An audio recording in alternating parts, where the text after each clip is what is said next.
You're on 2CC Saturday Breakfast. Great to have your company. I'm Tatjana Clancy. And Neil Hermes is on the line, our resident ornithologist. Hi, Neil. Tatjana, good morning. A little bit of operator-induced IT failure earlier. So look, that happens here all the time. Don't you worry about a thing.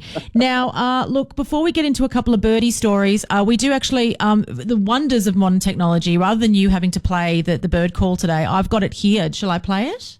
Isn't that amazing? Yes, please do. Okay. It does go for a little while. It sounds like it's in the studio with you, Tatjana. I know. It may be. Maybe there's one under the desk. Got to watch out. Well, a little clue for people. It could be around your studio, this bird. Okay. So we're located in Crace, if anyone... Yeah, but I mean just in the sort of suburban areas around the, around suburban buildings and et cetera. Yeah, easy. Could be just outside your window. Okay. So a clue, but fairly broad there, Neil. I don't know how nice you're being to the listeners. So anyway, let's see who can pick that one for us. Okay, so if you do have an idea what that bird call was, 6255 1206. Now, some confusion between ravens and crows, Neil. What's happening there? Yeah, look, Tatjana, this is one of the things that comes up quite regularly, and I do a little bird walk every month, and I had a few people out with me last Sunday, and some people asked me about how can you tell the difference between crows and ravens. Yeah. And it did occur to me that a lot of people have a confusion about this. Look, we can call them all crows and ravens if we know what we're talking about, that big black bird that hangs around in our yard. But if you want to be specific, Canberra doesn't have any crows at all. Oh. We only have ravens in Canberra. And in Australia, there's 5 species of these big black birds. Mm-hmm. 3 species of ravens and two crows. And depending on which city you live in the country, you may or may not have one or the other of the various big birds we call crows and ravens. Very difficult to tell apart in the wild. They're very similar in size. They have very similar calls. They look very similar. So they're tricky to tell. But in Canberra, we have only have ravens, no crows. And we have 2 species, the Australian raven and the little raven.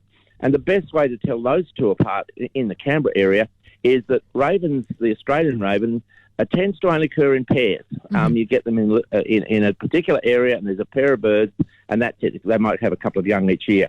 But the little ravens might occur out in the sort of grasslands around town, and you might get 50 of them in a flock, and they have a slightly different call. So you can sort of pick them by their call, pick them by their habits. But in Canberra, we only have 2 species, and they're both ravens. And in other parts of the country, there's 3 other species. Well, that's another question for the listeners, Neil, as well as what's the bird call, because I know that the collective noun for crows is a murder of crows. I don't know what it is for ravens, so yeah. Well, I'm not sure. I suspect it might be. Yes, but look, I don't know. But yes, the collective noun is a murder. Yeah. But the other thing is, for bird calls, we might have the 2 different calls of the 2 local ravens in future shows, so that people can hear the difference between the 2 birds. Now, Judy's on the line, Neil, and has a recommendation for you. Hi, Judy. Oh, hello. Thank you. I do love the program and hearing the bird call, and I can never guess what the bird is. But I was wondering if you could allow enough time at the end, when you tell us what the bird is, to tell us all about it, the size, the colours of the male and female, whether they're mainly seen on the ground or hidden or up in the air. We'll see what we can do, Judy. We've run out of time a little bit today, but we'll see how we go today. But that's a great suggestion. Not today, but in future, I'd love to hear more detail about the birds, that sort of thing. The one that you play. You'll have to negotiate with me to have much longer shows in future. Yes, I feel like we need the Neil Hermes hour, Neil. Just that bird that is chosen. I'd love to hear more about it. Okay, no problem, Judy. We'll try and do that. Great idea. Judy, thanks so much for the call. And Neil, we've also got Ron on the line with a question for you. Hi, Ron. Good morning. Neil, I'm an old fart, born and bred in Canberra.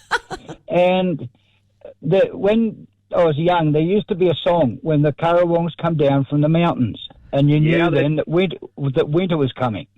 Yep. Then we allowed all the stuff to be left around, all the food to be left around in the bins and that, and they've stayed here. But they have caused chaos with the small birds. They have. You've observed something quite correct. But in fact, they do breed up in the mountains, and they do come down still from the mountains to the city. And you do get that carolling in autumn. In fact, I've heard it in the last week or so that the mountain birds are coming down, and they have that wonderful call that used to be one of the dominant calls of Canberra in the autumn in the past. But you're absolutely right. They now also nest in the city, and they are very aggressive with small birds, and they do kill small birds. And as the city has grown and we have more small birds in the city, the pied currawongs, that big black and white bird with the white patches in the wings, they are now resident in the city, and they nest in the city where 30 years ago, as you say, I'm as old as you are, and we never had them breeding in the city in the past, but we certainly do now. Well observed.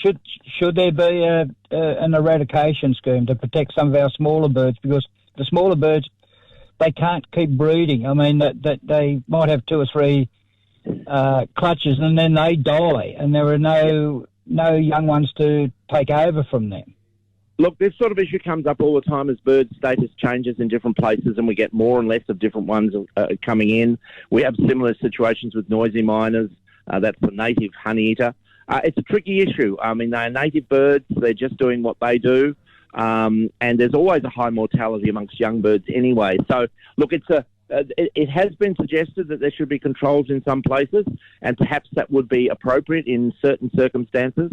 But it's a tricky one, and we really need to know the science better to know exactly what the impact of the currawongs are and what to do about them. Thanks very much for that. That's an interesting suggestion. And Ron, before we let you go, did you want to have a go at the bird call? Did you want me to play it again? Oh, sorry, Dale. I was inside when the bird call came on. No, I'm gonna play it again for you.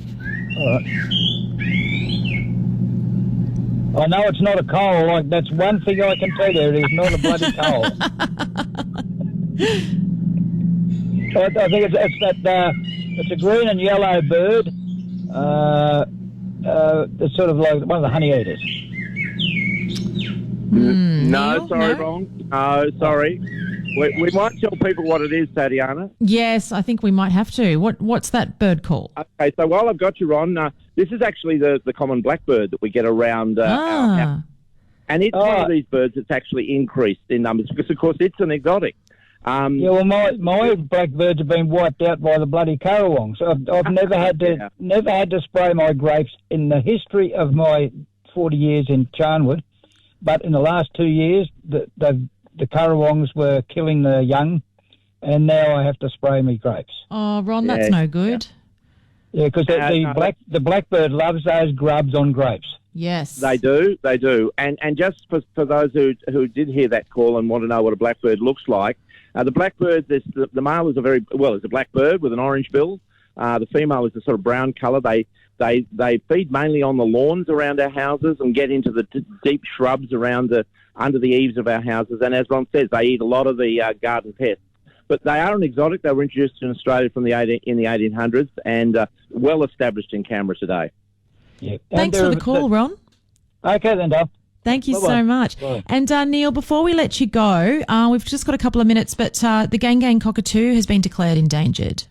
Yeah, we chatted about this a little earlier in the year, Tatjana, I think, and it was proposed, and now it has actually been declared. This is an interesting declaration because for many Canberrans, of course, these birds are still quite common. I saw some just only half an hour ago in my yard here in Woden. So they're a bird that's quite obvious to us, but in parts of the range, particularly, they occur between Melbourne and Sydney, right through the mountains. They're very rare in Victoria now, very rare up towards the Blue Mountains and around Sydney.